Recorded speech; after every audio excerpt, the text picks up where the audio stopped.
Financiamento Procultura. Governo do Estado do Rio Grande do Sul. Novas façanhas na cultura.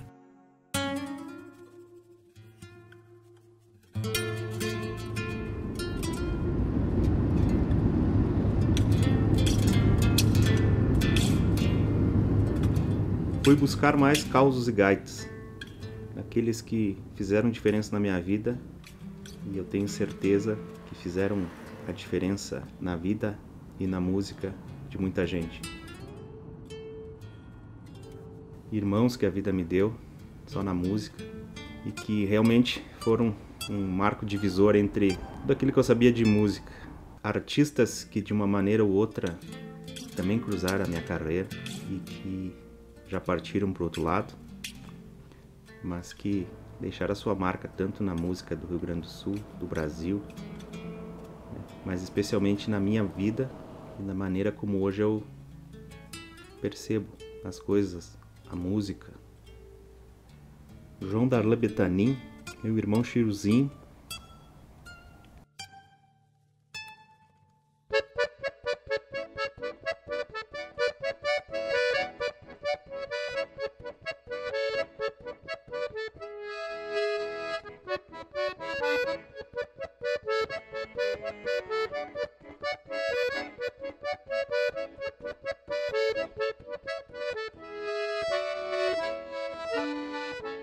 Nós estamos aqui, na terra onde o Chiru nasceu e onde se criou esse grande nome da nossa música.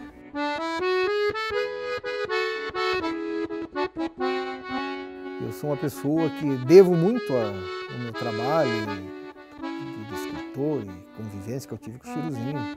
Tive a oportunidade de conhecer muitos lugares, muitos artistas, e também tive a oportunidade de conviver com ele quando eu fui estudar em Esmeralda, vamos dizer, naquele tempo, na 6ª série. Ele já cantava na escola desde lá dos seus 13, 14 anos. Então ele já se despontava para o meio artístico dentro da escola. Quando tinha as peças de teatro, ele também estava envolvido, eu também. E ele sempre foi o líder desde pequeno. Participava, era o coroinha da missa, a caixa de engraxate, que ele trabalhava em Esmeralda. Então, para ele se manter convivendo com as pessoas, o único jeito que ele achava era pegava a caixa e saía. Aí ia no bar, ia ali, ia aqui. E numa ele engraxava, no outro ele cantava. Ele vivia tipicamente como guri mesmo, de cidade pequena. Reacendo as brasas do fogão, um novo dia está nascendo, a cada segundo vivendo a caminhar. Aí nós estudamos da 6ª até, terminamos aqui, 8ª série, né? E ele foi morar em Caxias, o seu Armando e a dona Glória mudaram as propriedades do seu Armando aqui. Mas eu lembro muito quando ele foi para Caxias e ele começou a assistir show dos nativistas, Leopoldo Raceira, aquele pessoal de raiz. Ele era admirador dos grandes artistas. Claro que depois ele passou a fazer parte também do meio artístico. E ele também, lá nos cursinhos, também começou a cantar. Ele começou a estudar violão, principalmente estudar voz, estudar canto. Ele buscou um aperfeiçoamento assim, para buscar o sonho dele que ele tinha de transferir a vida dele em vida profissional artística. Me fez agora lembrar que então ele, depois que foi para Caxias, ele trocou a caixa de engraxate pelo violão, porque o violão era o passaporte de entrada. O Chiruzinho ele transitou em todas as esferas em função do violão. Então ele sempre utilizou, né? Antes aqui a caixinha que ele usava para, vamos dizer assim, uma desculpa, né? Para transitar e lá também. Ele era muito chamado, muito requisitado. E eu nunca vi o Darlan, o Chiru, em algum evento sem o violão. Certo. Ele foi uma das pessoas em que eu vi que ele já sabia, eu acho que ele já tinha interiorizado que o violão colocava de igual para igual com as pessoas, né? E era o que acontecia, porque quando ele começava a cantar, todo mundo realmente parava para escutá-lo. E sempre essa pessoa que fez da música o seu passaporte, né? E, então, agora tu me falando, eu entendo que já saiu daqui, né? O artista já saiu daqui. Já saiu daqui. Lembro até do dia que nós fomos fazer o primeiro vestibular. Esse piochão até os dentes, uma bombacha e chapéu e coisa. Por quê? Porque ele queria manter aquela identidade que levava do campo, e depois que ele continuou estudando tanto na faculdade como na música, ele sempre teve uma qualidade de agregar muitas pessoas à sua volta, com violão, sem violão. E eu tive a oportunidade de ter essa convivência lá em Caxias, desfrutei, conheci, e viagens até outros estados, até fora do Brasil com ele. Tivemos algumas histórias bem importantes, depois vou te contar um caos que nós tivemos na Argentina com ele. Sabe, eu vou te contar um caos eu agora. O segundo semestre da Faculdade de Direito, em 1995, tinha tudo para ser mais um semestre normal. Provas, trabalhos, preocupações. Até que numa quarta-feira de manhã, eu cheguei um pouquinho atrasado.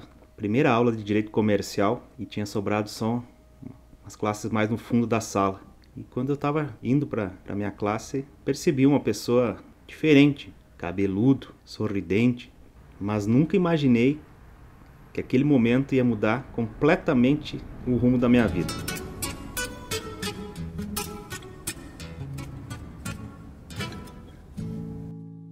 Sempre muito falante, já puxou assunto comigo, que eu ainda era um bicho do mato lá da vacaria, poucos amigos em Caxias, e ele já começou a conversar e já me disse que era músico, e eu disse também que tocava acordeon, que estudava com o Oscar, e o Oscar já tocava com ele. Ele me disse, que legal tu estudar com o Oscar, eu acabei de lançar um LP e o Oscar faz uma participação, vou te mostrar, vou te trazer ele. E eu disse, que bom então, me dá essa fita. Ele disse, não, é tantos reais a fita. Eu disse, não, me dá a fita. Eu disse, não, esse aqui é meu trabalho. E me fez eu comprar a fita cassete dele e já me convidou para, um dia desse vamos fazer um som aí, vai lá em casa, leva o acordeon. E eu, como tinha poucos amigos, não perdi a oportunidade. Levei o acordeon lá e fomos tocar. Ele disse, que música tu toca? Vou tocar o Quilômetro 11. Quando eu comecei a tocar assim, ele não deixou tocar muito assim e já... Não. Para. Não tá direito isso aí, não tá certo isso aí. Como não tá certo? Ele disse, não tá certo, isso aí não é chamamé. Eu disse, mas como não é chamamé? Ele disse, não, cara, tu nunca ouviu os chamameceiros argentinos, correntinos tocando? E eu disse, não conheço. Conheço o que eu aprendi até agora. Ele disse, não, mas então tu tem que ouvir. E começou a puxar fitas, na época fitas e LPs, os grandes nomes do chamamé, me deu muita fita gravada, e disse, escuta isso aqui. Se tu quiser aprender, tu tem que escutar esses caras aqui. E eu mergulhei nessa busca por aprender a tocar o chamamé, mesmo sabendo que a gente não consegue tocar igual os correntinos. E ali começou a minha carreira musical, digamos assim, profissional, porque o primeiro show remunerado que eu fiz, embora já tivesse tocado até bailezinhos lá pela vacaria, com a gurizada, mas foi um show que ele me convidou para fazer no Lajeado Grande e tocar um pouco, porque eu nunca tinha tocado assim. No final da noite, quando ele me deixou na frente de casa, eu tava saindo do carro, ele disse, não, só um pouquinho aí. E pegou 50 reais e me deu na mão. O que é isso? Ele disse, isso é teu cachê. Eu disse, cachê? Ele disse, sim, claro, tu trabalhou, tu tá recebendo. E naquele momento eu tive a certeza de que eu tinha uma profissão, aquilo que eu fazia poderia me sustentar, e nas primeiras vezes que eu senti realmente que eu podia fazer algo na minha vida, que eu podia me sustentar, que eu podia andar por esse mundo e nunca me faltar nada. Eu lembro nitidamente que nesse dia alguma coisa, alguma energia, alguma voz, alguma coisa me disse, eu te dei um dom para que tu nunca passe necessidade na vida, mas trate ele com respeito, com comprometimento e dedicação, mas nunca vai te faltar nada com aquilo que eu te dei. Foi através desse show, desse encontro com o Chiruzinho, que eu descobri isso. Depois desses shows, inúmeros shows, tocando, viajando, aprendendo, rindo muito, conheci grandes nomes através dele, em festivais ou em shows que ele convidava, e tive a honra de tocar por muito tempo, muitas vezes com Yamandu Costa, nos shows que a gente fazia em trio. Vamos cantar uma música em homenagem à máxima expressão dessa região, não de Esmeralda, mas de uma figura que foi fantástica para nossa nação brasileira, para o Sul e para o Brasil, ao José Mendes.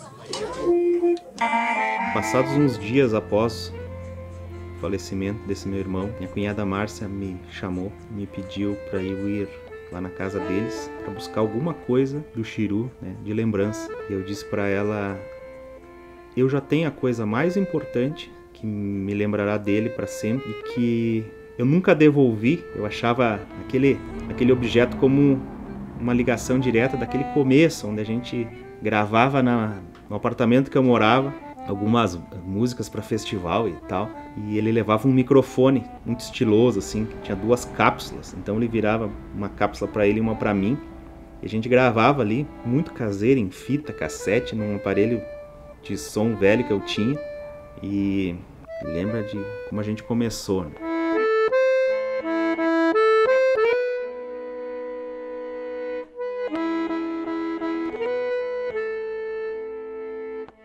Esse CD eu fui a Porto Alegre gravar. Ele me convidou e lá eu tive uma das experiências mais marcantes da minha vida, porque nesse CD eu conheci o grande chamameceiro argentino Chaloy Jara, um ícone do chamamé, um ícone do bandoneon, e a gente gravou junto. Eu tive a oportunidade ímpar de ir para estúdio e gravar ao vivo com o Chaloy Jara.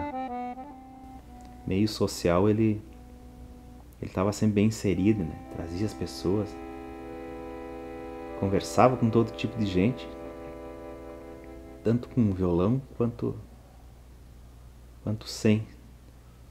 E eu diria assim: cara, que velhinho baixo astral, mano. Nós tinha combinado tanta coisa pra gente fazer junto ainda, mas o destino quis assim. Talvez pra mim ele tenha encerrado a missão, né? De ter me colocado no meio, ter me mostrado tanta coisa, me ensinado tanta coisa. Mas ele me faz muita falta, muita falta mesmo. Cordialmente peço licença para uns irmãos homenagear, mas por certo vou deixar muitos fora dessa menção. Ao que não lhes peço perdão, isso é uma simples cantoria, afirmo, todos têm moradia dentro do meu coração. Financiamento Procultura, Governo do Estado do Rio Grande do Sul.